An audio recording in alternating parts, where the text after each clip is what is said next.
This is podcast psychology. Have you ever felt, completely cut off, like the world was just actively distancing itself? That feeling. Yeah, that feeling of isolation. It can be really, really tough.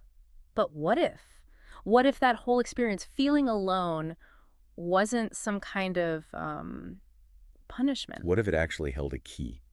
Like a hidden key to understanding ourselves a bit better. Exactly. That's the really fascinating territory we're digging into today. Yeah. We're looking at this idea, and it's heavily influenced by Carl Jung's work, that these periods of isolation aren't necessarily, negative. Okay. Instead, they could actually be incredibly important moments for personal growth, for self-discovery. So our mission here in this deep dive is kind of to get why these feelings pop up. Right, and how to see them differently, Yeah. how they might actually help us become more authentic, really drawing on Jung's insights here. Okay, let's unpack this a bit. This idea that life or, the universe might be intentionally creating these solo times.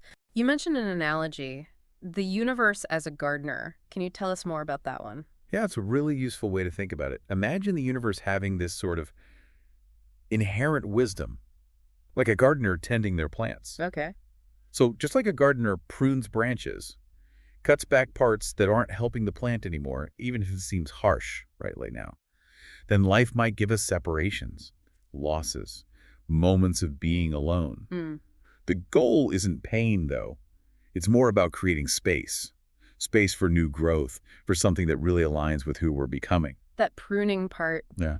It can be so hard to see the benefit when you're right in the thick of it, feeling like something important is being ripped away. Absolutely. It feels like loss. But that analogy really hits home, clearing the way. It makes me think of times, in my own life where a door just slammed shut, felt awful. Right. But looking back, it totally opened up a path to something way better, something I couldn't have even imagined then. Exactly. And if we connect that to the bigger picture, maybe these times of solitude, this distance, maybe it's not random at all. Not just bad luck. Maybe not. Carl Jung talked about synchronicity.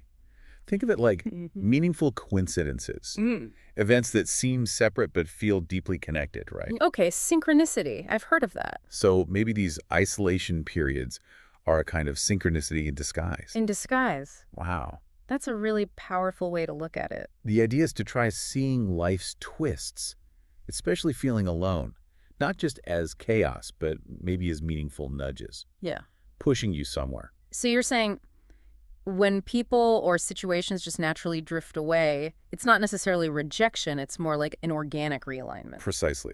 Yeah, the thought is that maybe those people, those circumstances, they just don't fit the path you're on anymore. Your trajectory's changed. So the isolation you feel, it isn't punishment. It could actually be a form of protection or preparation, making room for what really resonates with the you that's evolving. Protection and preparation. Yeah, which raises a good question for you listening.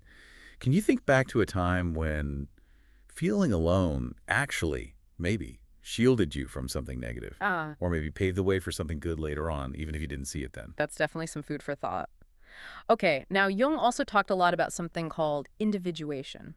Sounds kind of academic. It does sound a bit technical, yeah. Yeah. But really, at its heart, individuation is just the journey. The personal journey of finding out who you really are. Beneath all the masks. Exactly. Beneath the roles you play, the expectations people put on you. Jung saw us as like complex mosaics. Mosaics, okay. Yeah, made up of countless pieces. Some bright, obvious, others darker, hidden, maybe parts you ignore. Individuation is the process of bringing all those pieces together, accepting them, integrating them, becoming whole, authentic. So it's about stripping away the external stuff to find the core self. That's a great way to put it. And often, that stripping away, it kind of requires solitude. Okay, becoming more authentically me. I get that. But why does it sometimes need being alone? It seems a bit counterintuitive, doesn't it? That's a really crucial point. Think about it in the constant noise of the world. Demands from work, family, society. Yeah, it's loud. It's incredibly hard to hear your own inner voice, right? Yeah. You're pulled in so many directions. It's usually in those moments of quiet, of solitude, that you finally get the space to actually listen to yourself. Okay. The quiet. Jung saw individuation as this inner journey, and it takes courage, because inevitably it leads you to face parts of yourself you'd probably rather avoid. The parts we'd rather avoid. Okay, that sounds like it's leading us towards the shadow, right? Another big Jungian term. Sounds a bit dark. It sounds ominous, yeah, but Yeah. the shadow is really just the hidden parts, the repressed stuff. Like what? Oh, our fears, doubts, desires we deny, anger we suppress. Yeah. Basically, your psychological junk drawer, all the uncomfortable bits we don't want to acknowledge. Got it. The junk drawer. We all have one of those. We do. And this is where isolation becomes so, so valuable. When you're alone, the usual distractions aren't there. You don't have to keep up appearances. No hiding. Exactly. You come face to face with your own truth. You Yeah. can't really run from these shadow aspects anymore. That sounds, well, intense. Confronting the parts of myself I actively try to bury doesn't sound like a walk in the park. It definitely can be uncomfortable, even painful sometimes. But here's the thing. It's also incredibly liberating. Liberating? How so? Well, Jung had this great insight. He said that what you don't confront ends up controlling you from behind the scenes. Ah. So only by acknowledging and, importantly, accepting our shadow can we become truly whole. So yeah, it might feel daunting, but isolation gives us this unique chance, a chance to reconnect deeply and uncover these hidden sides. So the shadow isn't just bad stuff. It holds potential. Absolutely. The parts we reject often contain the very energy we need to grow. It holds keys to untapped potential. Okay. Okay. So we've identified the shadow, the stuff we keep hidden. But then what? What do we actually do with it when we're in this isolated space and it starts bubbling up? How do we get to this integration you mentioned? Right. Good question. Integrating the shadow doesn't mean like becoming those negative things. Yeah. It's not about letting anger rule you, for example. Okay, that's a relief. It's more about recognizing it, Yeah. accepting it's part of you, and then learning to channel its energy constructively. Can you give an example? Sure, so maybe that repressed anger, once you acknowledge it, can be transformed into determination, into fuel to make changes. Hmm. Or maybe those fears you have, instead of paralyzing you, can become valuable guides, sources of caution, Interesting. Turning negatives into positives almost. or at least into something useful. Even secret desires, once you admit them to yourself, could become powerful motivators for growth, pushing you towards something new. So this raises some really important questions for you, the listener, to maybe ponder. What parts of yourself do you tend to keep hidden? Not just from others, but maybe even from yourself. Deep question. Yeah. And why does being alone make you uneasy? What specific feelings or desires or fears do you find yourself trying to avoid?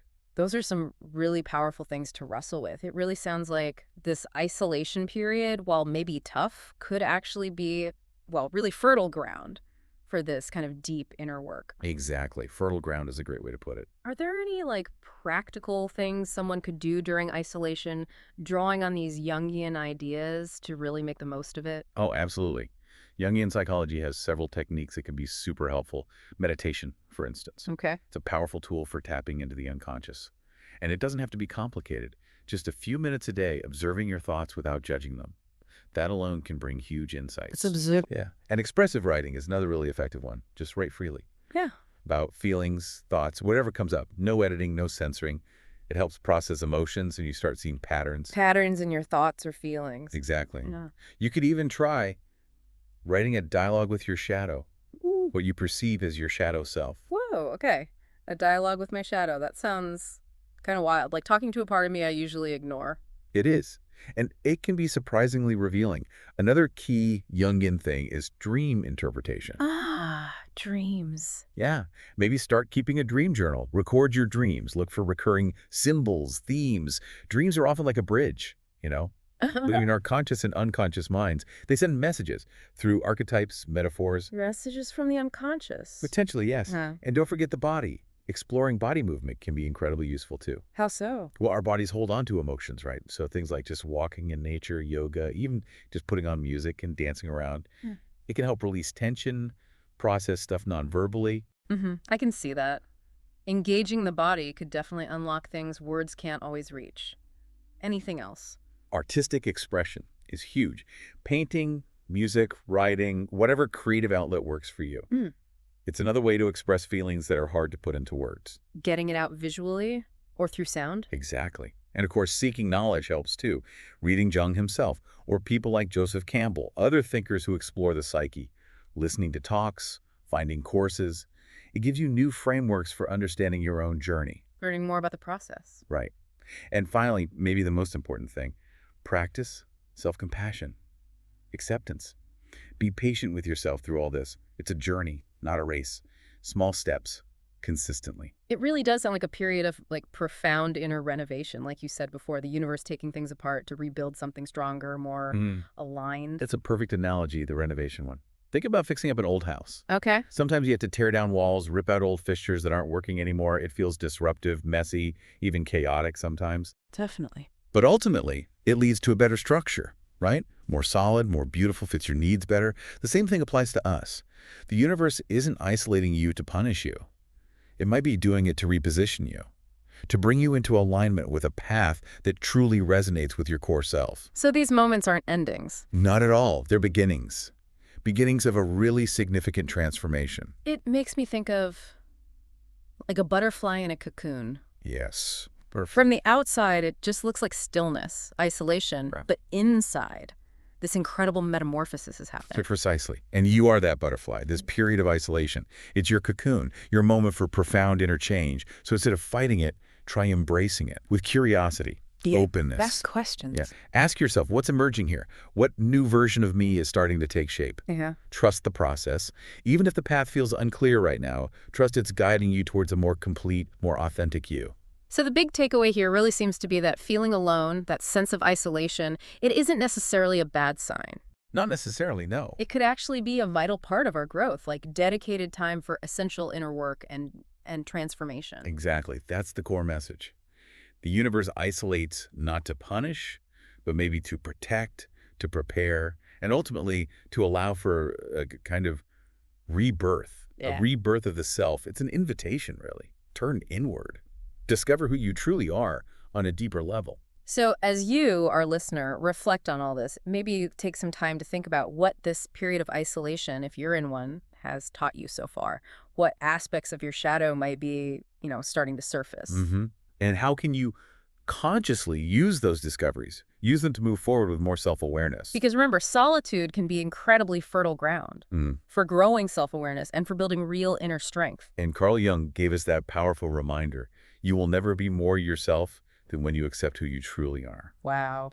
And that's exactly what this invitation of isolation offers, doesn't it? The chance to accept ourselves, all of our complex pieces. So maybe here's a final thought for you to chew on. What's one small step, just one manageable thing you can do today to explore that feeling of being alone, not with fear, but with genuine curiosity?